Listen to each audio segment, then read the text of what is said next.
Hello everyone, this is Miss Burt and we are going to go through the Unit 1 Lesson 4 Measure Up notes together. I have to update the schedule, so ignore the schedule and materials. That'll be updated on your copy of this slide.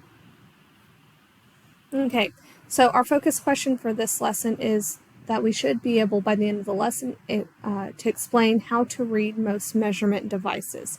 This includes guess digits, okay? So go ahead and pause this video and complete the do now. So when we read the volume of a liquid, these lines, these increments are known values. So this is 20, so this has to be 21, and this is 22, 23, 24. We always record all known digits plus one guess digit. Okay, so we're going to guess how far between these lines this is. So we know it's at least 21 milliliters. We're going to estimate how far between these two lines it is. So I think that it is about halfway. Numerically, that would be 25 ml. Okay, because the volume is recorded in milliliters on this. And we'll dive into that more in a bit. So we know that this is at least 21, and we're estimating it's about halfway. Equally accurate would have been 21.4, 21.6, something that's close and would be reasonable to estimate from about how far this meniscus or water level line is between the two lines. Okay. So mass measures the amount of matter an object contains. In science, this is usually measured in grams or kilograms. 1 kilogram is 1,000 grams. We'll dive into that more in a bit. Weight is related to the force of gravity acting on an object or its mass. On Earth, these are directly related and easy to translate. However, on other planets, your weight might vary, but your mass does not change. The weight varies because the force of the planet acting on you will change, but your mass or the amount of matter you contain stays the same. Weight's usually measured in pounds. Volume measures how much space an object takes up. This can be measured in a bunch of different ways, and they're listed here. For liquids, we use a graduated cylinder and read from the bottom of the meniscus, as shown in this image. Dry powders, we can use a measuring cup. We won't usually use that in chemistry, but you'll use it in your kitchen. Regularly shaped solids, we can use the geometric formula, volume equals length times width times height with a ruler or a meter stick or whatever. Irregularly shaped objects or small objects, we use water displacement, and we'll do that in a lab coming up.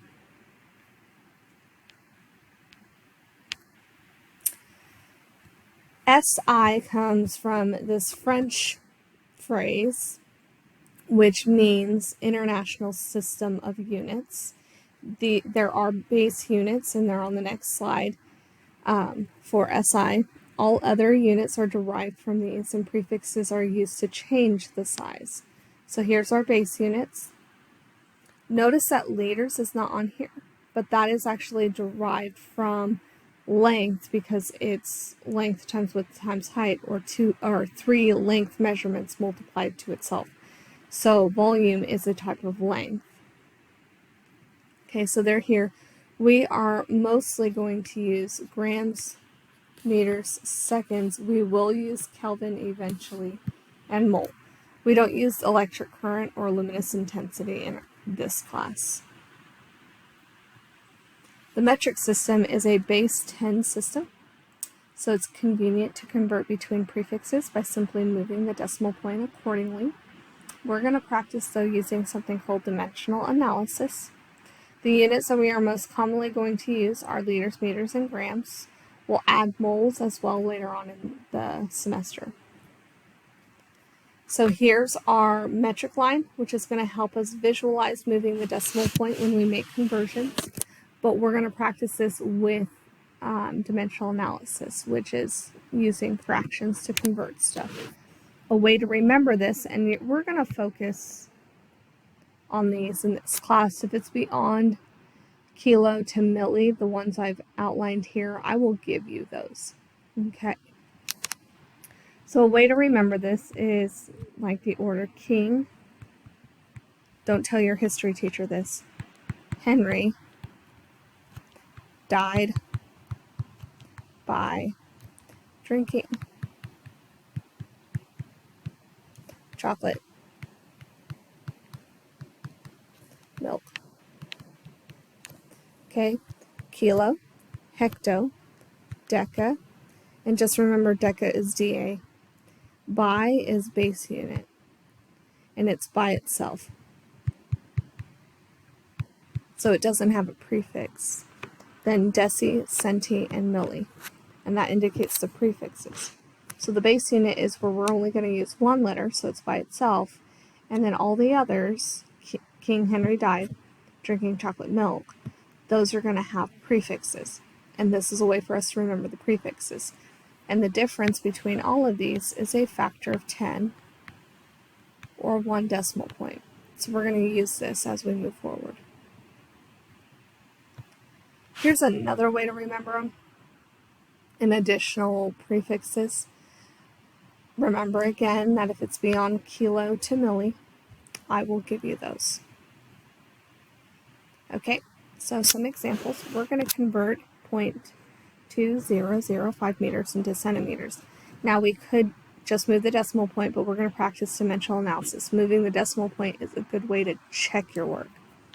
So our number line is King Henry died by drinking chocolate milk, and each one of these is a factor of 10 different. Meters is a base unit, so this is meters, and then centimeters is over here, cm. So I'm going to go from meters to centimeters, and that is a factor of 10, 100. So each one of these is a 0. Okay. So when we set this up, we know that the bigger one is always going to be 1, requires 100 centimeters to get them equal. Okay. So the one on this side, these are bigger. So the one furthest to the left gets a 1, and the one furthest to the right gets the 0s. And that's because they're smaller. So we got to make them bigger. Okay, so when we set this up, 0.2005 meters, and we're going to change that into centimeters. In fractions, because that's what this is, if the train track or this little weird thing, my thing does not want to erase. Come on, erase. That's awkward. If that doesn't want to work, or that doesn't work for you, you can look at these as just fractions. What goes in the denominator or the bottom here? That's an invisible 1 that we just generally don't fill in, and it doesn't change the math at all. When we want to change a unit, we need to cancel the unit, so we put it here. This part, this fraction right here, is our conversion factor.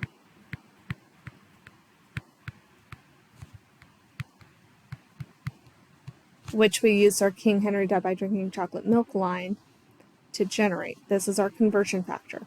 So when we plug in numbers, we're going to match the numbers to the units. How did I get the units again? Remember, I want to change meters given into centimeters.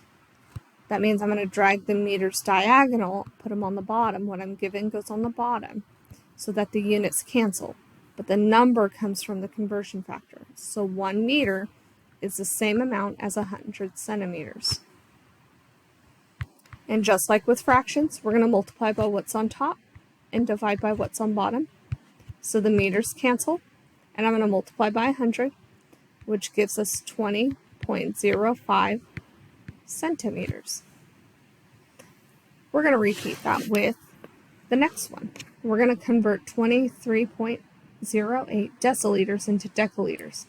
So up here, King Henry died by drinking chocolate milk, I'm starting with deciliters and I want to go to deciliters. So I'm going to go this way. 1, 2. Okay, so when I set this up, I know 1 deciliter because it's bigger. So these get the ones, these get the zeros on that side, whichever one's furthest right. They might both be on the right, but whichever one's furthest right is, and I jumped 2 spots, so that's 2 zeros, deciliters. So now I can set up my conversion, and I'll set it up like I was trying to earlier. 23.08 deciliters. Put my invisible 1. I don't have to, but I'm going to. So remember that that given is on top. And I want to change it into deciliters, so that goes on top. And the one I need to get rid of or cancel out goes on the bottom. And then I'm going to use my conversion factor to fill in those numbers. So 1 goes next to DAL, and 100 goes next to deciliters. Okay, so I'll multiply by the top, divide by the bottom. The deciliters cancel, and I'm going to divide by 100. And bring my units down. Remember that every number should have, or you need to remember, every number should have a unit. We don't do unitless numbers in science, okay?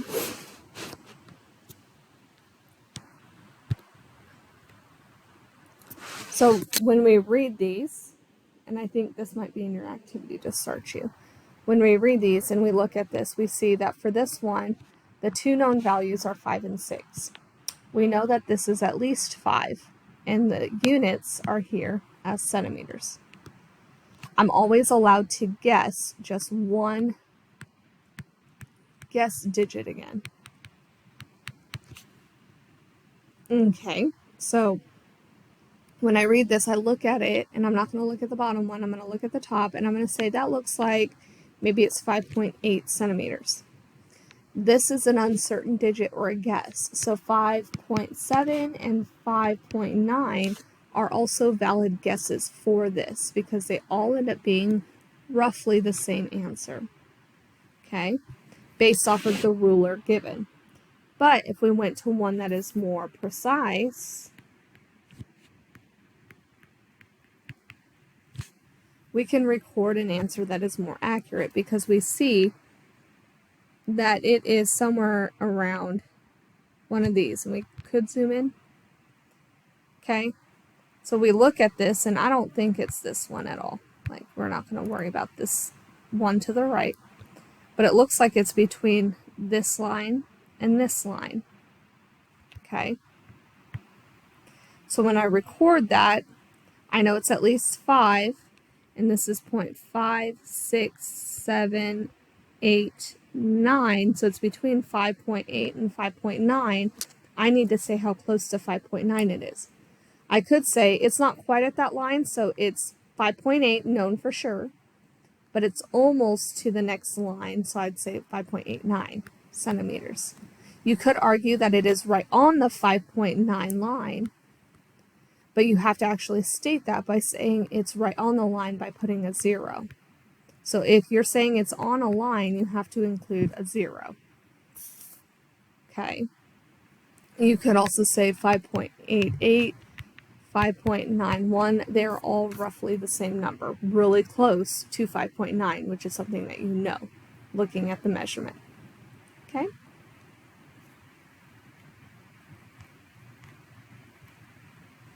Okay, so this measurement lab is not going to be rotated. It's included on the next slide further along in the notes so you guys can work on it.